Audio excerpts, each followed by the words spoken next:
오늘 하나님께서 우리에게 주실 말씀은 창세기 22장 1절부터 12절 말씀입니다.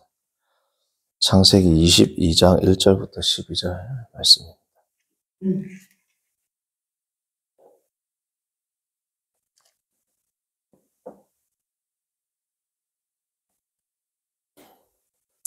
한 절씩 교독하시겠습니다. 그 일 후에 하나님이 아브라함을 시험하시려고 그를 부르시되 아브라함아 하시니 그가 이르되 내가 여기 있나이다. 그 앞에서 이르시되 내 아들 내 사랑하는 이삭을 드리고 모리아 땅으로 가서 내가 네게 일러준 항상 거기서 그를 번제로 드리라. 아브라함이 아침에 일찍 일어나 그 나귀에 안장을 지우고 두 종과 그의 아들 이삭을 데리고 번제에 쓸 나무를 쪼개어 가지고 떠나 하나님이 자기에게 일러주신 곳으로 가더니 제3일에 아브라함이 눈을 들어 그것을 멀리 바라본지라. 이에 아브라함이 종들에게 이르되 너희는 나귀와 함께 여기서 기다리라. 내가 아이와 함께 저기 가서 예배하고 우리가 너희에게로 돌아오리라 하고 아브라함이 이에 번제나무를 가져다가 그의 아들 이삭에 지우고 자기는 불과 칼을 손에 들고 그 사람의 동행하더니 이삭이 그 아버지 아브라함에게 말하여 이르되 내 아버지 하니 그가 이르되 내 아들아 내가 여기 있노라. 이삭이 이르되 불과 나무는 있거니와 번제할 어린 양은 어디 있나이까. 아브라함이 이르되 내 아들 번제하오니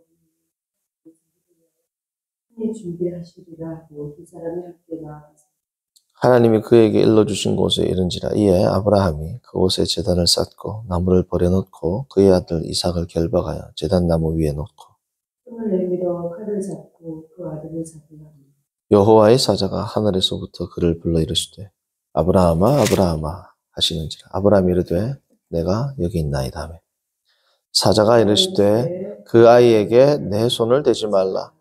그에게 아무 일도 하지 말라. 내가 내 아들 내 독자까지도 내게 아끼지 아니하였으니 내가 이제야 내가 하나님을 경외하는 줄 아노라. 아멘.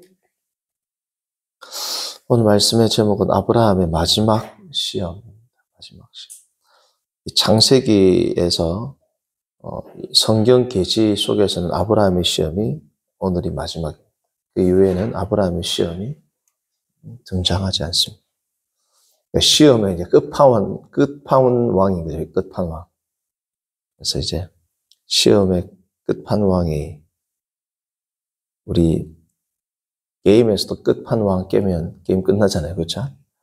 마지막 시험이 된 겁니다. 우리가 지금 22장을 보고 있는데 아브라함은 창세기 12장부터 하나님께 부름을 받았습니다. 12장에서 아브라함의 최초의 순종의 사건이 나왔죠. 또 친척 아비의 집을 떠났죠. 그리고 15장에서는 여호와를 믿었습니다. 말씀을 믿었습니다. 그리고 21장에서는 이제 드디어 이삭을 낳고 그의 권위도 회복되고 수많은 재물과 땅과 자손들과 함께 자손들은 아니죠. 이삭과 함께 모든 형통만이 남아있는 듯 보였습니다. 아브라함은 이제 이렇게 생각을 했겠죠. 아, 결국은 하나님의 순종의 결과가 이런 것이구나. 하나님께서 신실하게 나에게 땅과 자손과 복을 주셨구나. 이렇게 생각하고 있는 와중에 뭡니까? 오늘 아브라함 일생 일대의 시험을 치르게 된 겁니다. 이 시험은 장애물이죠. 우리가 계속 보았던 장애물. 아브라함이 많은 장애물들을 때로는 믿음에 넘어지고 때로는 실수할 때도 있었지만 그럼에도 불구하고 끝까지 하나님과 동행함으로 많은 장애들을 극복해 왔습니다. 12장에 나오는 뭡니까? 사라가 바로에게 넘어갈 뻔한 것, 그리고 아비멜렉에게 넘어갈 뻔한 것, 사라의 태가 끊어진 것, 롯과의 분쟁, 거돌라움의 엘려나본과 생명을 건 혈투, 그리고 이스마엘 탄생, 이스마엘과 이삭과의 분쟁, 뭐 이런 모든 것들, 이런 모든 문제들 단 하나도 쉬운 문제가 없었죠. 그것들을 믿음으로 다 이제 아브라함이 넘어갔습니다. 그래서 아마도 이 성경을 처음 읽는 사람들도 이제 시험 끝났을 것이다 라고 생각했을 수도 있어요. 우리는 성경을 다 알아서 그렇지 12장부터 쭉 봤으면 아브라함이 나름 고생을 많이 했죠. 그래서 이제 21장 마지막 절 보시면 33절부터 보시면 아브라함은 부엘세바에 에셀나무를 심고 거기서 영원하신 여호와의 이름을 불렀으며 그가 블레셋 사람의 땅에서 여러 날을 지냈더라. 이제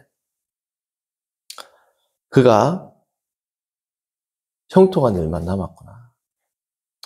비록 이제 가나안 땅의 약속을 유업으로 받지 못했지만 그럼에도 불구하고 블레셋 땅에 있는 이 부엘세바는 아브라함의 땅이었고 언약을 했고 그래서 부분적으로나마 땅을 소유하고 자식도 소유하고 복도 소유하고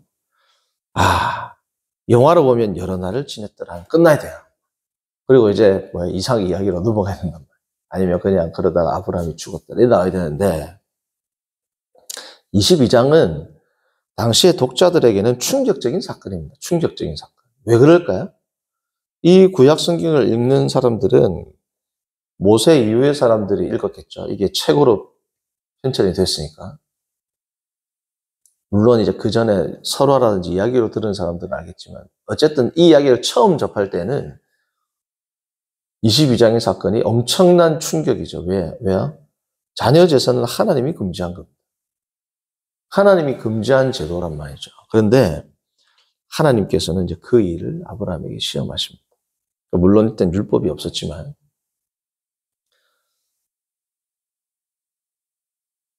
그 시험하시는 하나님을 성경은 하 엘로힘이라고 부릅니다. 하 엘로힘. 자, 성도님들 하는 영어로 더입니다. 더. 정관사 더는 하나님이나 예수님 앞에 원래 안 붙이죠. 자, 그런데 더를 붙인 이유가 있습니다. 22장 1절 볼까요? 그 일 후에 그 하나님이 이 뜻입니다. 그 하나님은 누구예요? 이 바로 앞에 나왔던 21장의 그 하나님입니다. 에셀나무를 심고 영원하신 여호와의 이름 엘 올람이라고 영원한 하나님 스테이러스 쿠어를 유지시켜 주십시오. 이제 이 상황만 계속되면 됩니다 하고 예배를 불렀는데 그 엘 올람의 그 하나님께서 이 뜻입니다. 바로 그 하나님께서 시험을 하시려고 나타나셨다. 그래서 이 아브라함의 시험에 대해서는 많은 상상들이 있어 왔죠. 예를 들면은 너무 아브라함이 이삭만을 사랑했기 때문에 하나님께서 아브라함에 대한 사랑에 대한 이 질투로 시험을 주셨다. 아니면 아브라함의 믿음이 어느 정도로 위대한지를 믿음의 조상이니까 오고 오는 세대에게 알려주시기 위해서 이 시험을 주셨다. 아니면은 이삭이 이제 자라나는데 진정으로 하나님을 경외하는 신앙이 무엇인지를 이삭에게 실질적인 교육을 하시기 위해서 이 시험을 주셨다. 아니면 자녀 재산은 정말 하나님이 원하시지 않는다라는 것을 오히려 보여주시기 위해서 이걸 여러 가지 해석들과 상상들이 있지만 오늘 읽었던 12절을 보시면 이유가 딱 나옵니다. 12절. 우리가 마지막 읽었던 12절. 사자가 이르시되 그 아이에게 내 손을 대지 말라. 그에게 아무 일도 하지 말라. 내가 내 아들, 내 독자까지도 내가 나오죠. 너입니다. 너의 이익 때문이 아니라 너가 아니고 독자까지도 내게 아끼지 아니하였으니 내가 이제야 내가 뭘 하는 줄 아노라? 하나님을 경외하는 줄 아노라. 하나님께서 아브라함에게 시험을 주신 이유는 하나님을 경외하는 것이 무엇인지를 알려주시기 위해서입니다. 그리고 오늘 너가 강조되어 있죠. 12절. 신앙은 그러니까 우리 자신의 이익 때문에 하나님을 믿는 것이 아니다라는 엄청난 가르침을 주시기 위해서 이 큰 시험을 주신 거죠. 아브라함은 순종의 대가가 항상 따랐어요. 이전까지는. 본토 친척 아비 집을 떠나면 뭐예요? 더 큰 땅을 주고, 더 큰 민족을 주고, 더 큰 복을 주고.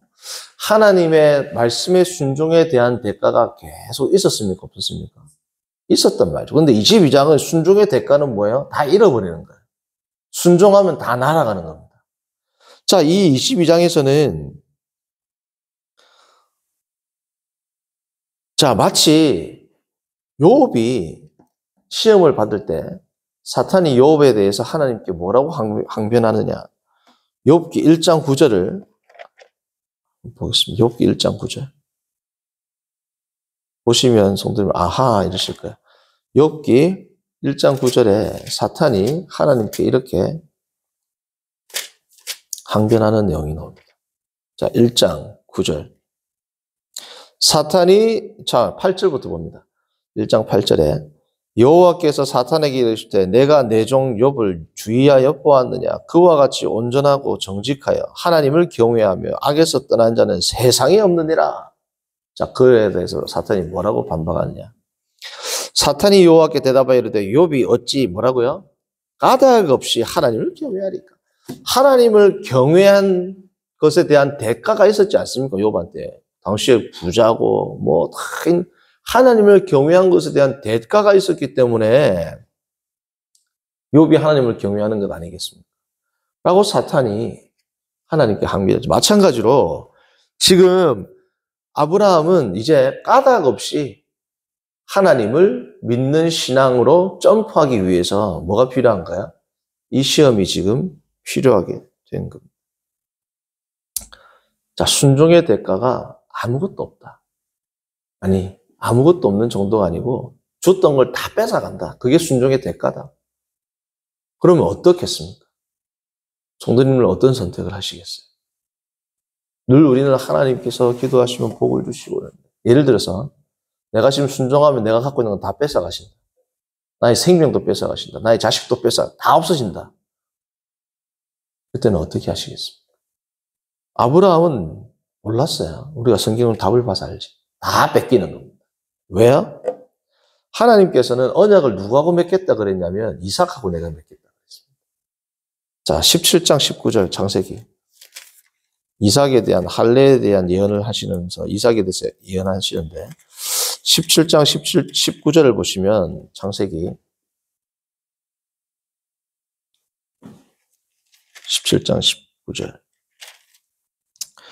하나님이 이르시되 아니라 내 아내 사라가 내게 아들을 낳으리니 너는 그 이름을 이삭이라 하라. 자, 그 다음 뭐라 합니까? 내가 그와 내 언약을 세우리니 그의 후손에게 영원한 뭐가 됩니까?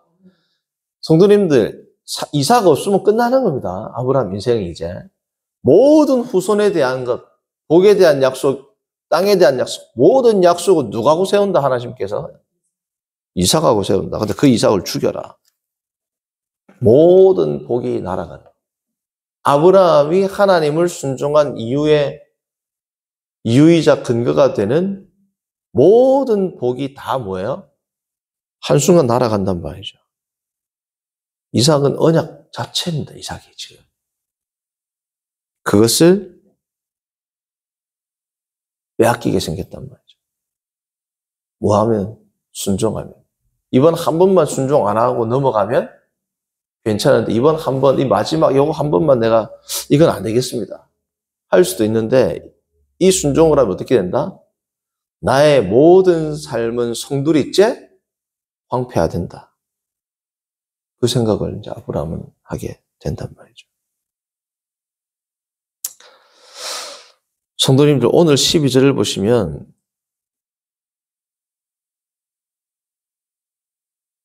좀 신기한 표현이 있습니다. 내가 하나님께서 뭐라고 합니까? 내가 이제야 하나님을 경외하는 줄을 알았다. 자, 하나님이 이제 알겠습니까? 말이 안 되죠. 이제야 알았다. 그러면 아브라함이 이전에 하나님을 순종한 것은 하나님을 경외해서 한 것 아닙니까? 하나님을 경외함으로, 하나님의 말씀을 경외함으로 순종한 거죠. 이 말씀은 두 가지 뜻이 있죠. 첫 번째는 뭐예요? 진짜 경외함, 진짜 순종함은 뭐라는 겁니까? 나의 이익과는 전혀 관계없는, 아니, 내가 오히려 엄청난 손해를 보험에도 불구하고 순종하는 것. 그게 뭐예요? 하나님을 진정으로 경외한다는 거죠. 두 번째는, 이전에는 하나님이 모르셨다가 지금 안다, 이 뜻이 아니라, 야다, 안다라는 이 말의 의미는 경험한다라는 뜻도 있습니다. 자, 예를 들면 우리가 부부가 서로 부부 관계를 맺는 것을 성경에서는 뭐라고 해요? 안다. 아담이 그의 아내를 알매. 알다라면 가까이 하매. 근데 성경으로는 야다거든요. 그의 아내를 뭐 당연히 알죠. 근데 지금 안다라는 말은 단순히 인지의 표현이 아니라 뭐예요? 인격적으로 안다는 뿐 아니라 뭐 경험이라는 뜻이에요. 자, 그렇기 때문에 성도님들, 이제야 내가 하나님을 경외하는 줄을 아노라 할 때 이 경외한다라는 건 뭡니까? 안다라는 건 뭡니까? 내가 다시 한번, 너가 다시 한 번이 아니라 정말 너가 나를 경외한다라는 것을 내가 이제 처음으로 내가 경험하는구나. 하나님께서. 성도님들, 하나님께서 우리의 기도를 통해서 뭐 얼마나 영광을 더 받으시겠어요? 우리의 순종을 통해서 하나님이 영광 받으신다 해봐야 얼마나 받으시겠어요? 하나님의 영광은 무한합니다. 성도님들, 무한에다가 100 더 해봐야 뭐예요? 100을 뺀들, 1000을 뺀들, 1억을 뺀들, 1경을 뺀들, 무한에서 빼도 아무 뭐예요? 손상이 없죠. 더해도 아무 더해지는 것도 없습니다.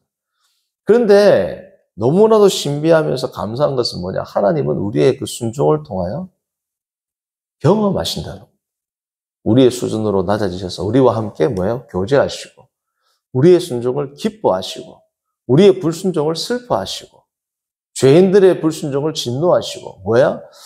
하나님, 거룩하시며 절대적이며 무한히 초월자이신 그분께서 우리의 행동 하나하나에 때로는 기뻐하시고 슬퍼하시는 그러한 경험을 공유하겠다라는 하나님의 의지, 작정, 선하신 뜻, 그것이 하나님께서 우리를 섭리하는 방식이란 말이죠. 그냥 비인격자인 것처럼 그냥 통치만 하고, 마치 우리가 도미노 쌓아놓고 뭐 넘기든지, 어떤 뭐 우리가 물건을 만들어 놓고 뭐 가게 하든지, 기계를 만들어 가지고 뭐 세탁기가 작동하게 하든지, 세탁기하고 우리 인간이랑 인격적인 소통이 있습니까? 그냥 작동만 한단 말이죠. 그런 게 아니라 하나님께서는 친히 우리의 모든 것들을 함께 뭐예요?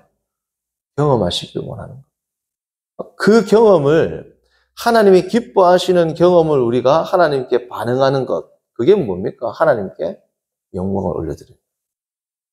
하나님의 영광이 더 더해지기 때문이 아니죠. 하나님께서 그 순간에 우리와 함께 거하시며 그것을 기뻐하시기 때문에. 그래서 하나님께서 때로는 근심하시죠. 성도님, 이걸 철학적으로 접근하면 해명이 안 됩니다. 캔터베리의 대주교였던 안셀무스의 프로슬로기온과 모놀로기온을 보면 하나님에 대한 이 정동, 하나님의 마음의 변화가 일어나고 하나님의 행동에 대한 변화가 일어나고 이런 것들을 철학적으로 접근을 했거든요. 물론 큰 유익이 있겠지만은 철학적으로는 우리가, 사변적으로는 접근할 수 없는 한계가 있습니다. 성도님들, 하나님께서는 우리의 모든 것들을 함께 경험하고 공유합니다. 성도님들, 하나님이 슬퍼하신다. 하나님이 몰랐다가 그것을 알아서 슬퍼하는 게 아니죠.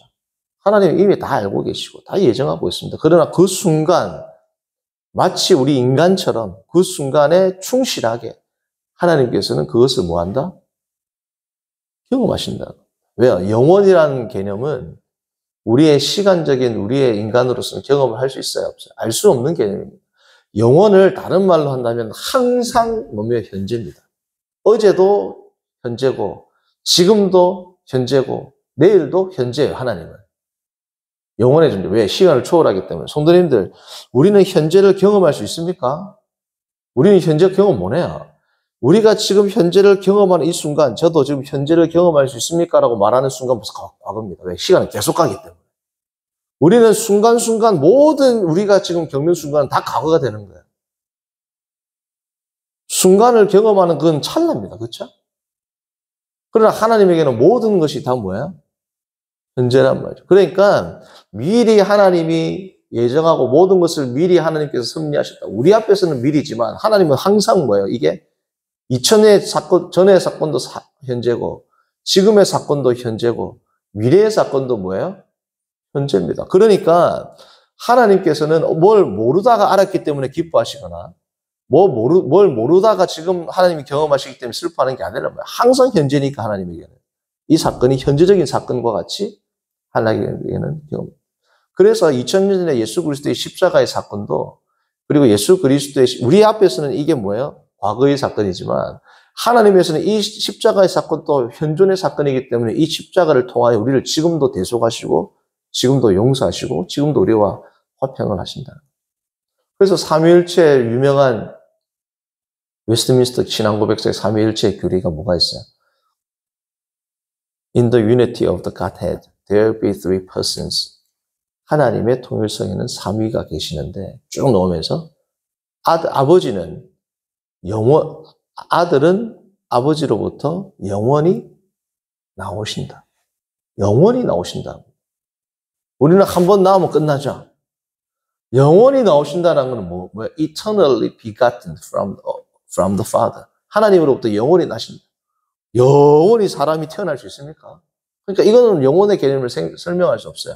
그러니까 삼위일체 하나님은 하나님으로부터 예수님이 나오시고 하나님과 예수님으로부터 성령이 나오시고 하는 이 교제의 관계가 지금도 계속 뭐예요? 일어나고 있는 겁니다. 인간의 언어로 출생한다라고 생각을 하면 이해가 안 되는 거예요.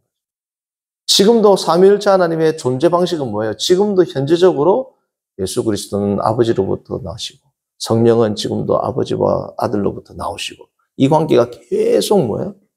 영원 혹은 현재적 의미로 지금도 지속되고 멈추지 않는다. 그러니까 하나님의 사랑의 교통은 영원한 거죠. 사랑을 하시고 사랑을 받으시고 사랑을 받으시는 그분이 또 사랑을 하시고 사랑이라는 것은 계속 받는 것만 아니죠. 제가 아내를 사랑해요. 그럼 아내는 저에게 사랑을 받는 대상인 동시에 또 아내도 저를 사랑하죠. 제가 또 뭐야 대상이 되는 겁니다. 이 무한한 사랑의 반복, 이것이 삼위일체 하나님에게서 이루어지고 있는 것 아닙니까? 조금은 뒷가지로 나갔지만 성도님들 지금 제가 드리는 말씀은 뭐냐? 하나님은 지금 우리가 현재 행하는 순종에 기뻐하시고 영광을 받으시고 우리가 지금 행하는 불순종에 하나님을 슬퍼하시고 진노하시고 하나님의 무한한 영광이 훼손됐다라는 그러한 하나님의 마음을 아프게 하는 행동이라는 거죠. 오늘도 하나님 앞에서 우리가 어떤 생각을 하며 살아가느냐?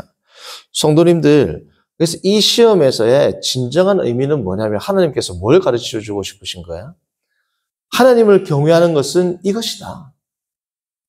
그리고 두 번째, 창세기에서 크게 흐르는 주제가 뭐예요? 장애와 해결이죠. 약속과 장애죠. 이 약속과 장애가 있는데 이 장애가 해결되면서 뭐예요? 약속이 또 성취되고 신앙이 자란다 그랬죠. 신앙의 가장 큰 장애는 뭐라는 겁니까? 외부적인 환경이 아니라 이스마엘도 아니고 사라의 무태도 아니고 롯과의 분쟁도 아니고 전쟁도 아니고 신앙에 있어서 가장 큰 장애는 뭐다? 나의 자신이다. 내 자신의 뭐다? 이익을 추구하는 것. 내 자신의 어떠함 때문에 하나님을 찾는 것. 이게 신앙의 하나님을 경외하는 것은 뭐예요? 가장 큰 장애는 하나님 자체만을 사모하는 것이 아니라 어떤 이유 때문에 하나님을 사모하는 것. 이게 뭐라는 겁니까? 장애입니다. 이것을 어거스틴은 죄라 그랬습니다. 죄 혹은 탐심, 꾸피리타스, 잘못된 열망, 사랑은 뭐냐? 향유할 것을 조건으로 삼고 조건으로 삼는 것을 향유하는 것. 그것을 죄다. 거짓된 사랑 꾸피리타스를 불렀습니다. 향유할 것을 조건으로 삼는 것이 뭐예요? 하나님만 하나님만 온전히 기뻐하고 누려야 되는데 하나님이 조건이 되는 거예요. 나의 어떠함을 위한. 반대로 조건이 돼야 되는 것을 향유하는 것. 내 아들, 내 직장, 그게 뭐라는 겁니까? 결국은 죄요, 탐심이요, 잘못된 사랑이라는. 이 어거스틴의 이 짧은 한 문장 가운데 성경의 진리가 담겨 있지 않습니까? 성도님들, 다시 강조드리지만 신앙의 가장 큰 장애는 나 자신입니다. 오늘 이 시간에 하나님 아버지, 순간순간 영원하심이 현재이신 하나님 앞에서 내가 하나님, 나의 어떠함, 나의 미래, 나의 절박함 때문에 하나님을 사랑하는 것이 아니라, 하나님을 예배하는 것이 아니라 그냥 하나님 한 분 자체만이면 족합니다. 모든 것이 상실될지라도 하나님 한 분을 위해서 나는 하나님을 사랑하겠습니다. 성도님들, 나의 모든 생명까지도 포기하고 하나님을 사랑한다면 우리 신앙생활에서 장애가 있겠습니까? 시험 요소가 있겠어요? 그래서 제가 서두에도 말씀드렸다시피 오늘 창세기 22장을 끝으로 아브라함의 시험은 안 나옵니다. 물론 아브라함이 살면서는 있었을지 모르겠지만 성경 계시를 통해서는 더 이상 시험이 필요가 없다 이거죠. 왜요? 하나님만 사랑하는 단계에 가는데 무슨 시험이 필요해요? 무슨 시험이 의미가 있어요? 사탄이 무슨 시험을 하겠어요? 자기만 피곤하지. 생명, 모든 걸 자식까지도 다 바쳐도 나는 하나님만 사랑하겠습니다. 살아가는데 사탄 입장에서 다른 사람을 건드리지 이 사람한테 시험할 필요가 있습니다. 해봐야 안 되는데. 그러한 신앙의 경지, 그러한 신앙의 성숙함에 이르기 위해서 오늘도 주님 앞에 기도하며 나아가는 저와 여러분들 되기를 바랍니다. 선하신 하나님 아버지, 오늘 우리는 위대한 믿음의 조상 아브라함의 믿음을 살펴보았습니다. 히브리서 기자는 이 아브라함의 믿음보다도 우리는 더 큰 믿음을 소유할 수 있음을 말했습니다. 왜냐하면 우리에게는 성령이 있고 또한 믿음의 주여 온전케 하시는 그리스도를 우리는 소유하고 있고 그리스도의 영을 소유하고 있고 그리스도의 계시를 우리는 가지고 있으니 이전에 있던 많은 믿음의 선진들보다 더 큰 믿음으로 우리가 오늘도 신앙생활을 할 수 있음을, 이미 할 수 있음을 히브리서 기자는 이야기하고 있습니다. 하나님 아버지, 오늘도 우리에게 많은 일들이 주어질진데 한 일로 인하여, 여러 일로 인하여 일희일비하지 않게 하시고 내 안에 계신 성령과 교통하며 거룩하신 삼위일체 하나님과 동행하는 참된 성도의 모습으로 오늘도 성장할 수 있도록 인도하여 주옵소서. 예수님의 이름으로 기도합니다. 아멘. 하늘에 계신 우리 아버지여, 이름이 거룩히 여김을 받으시오.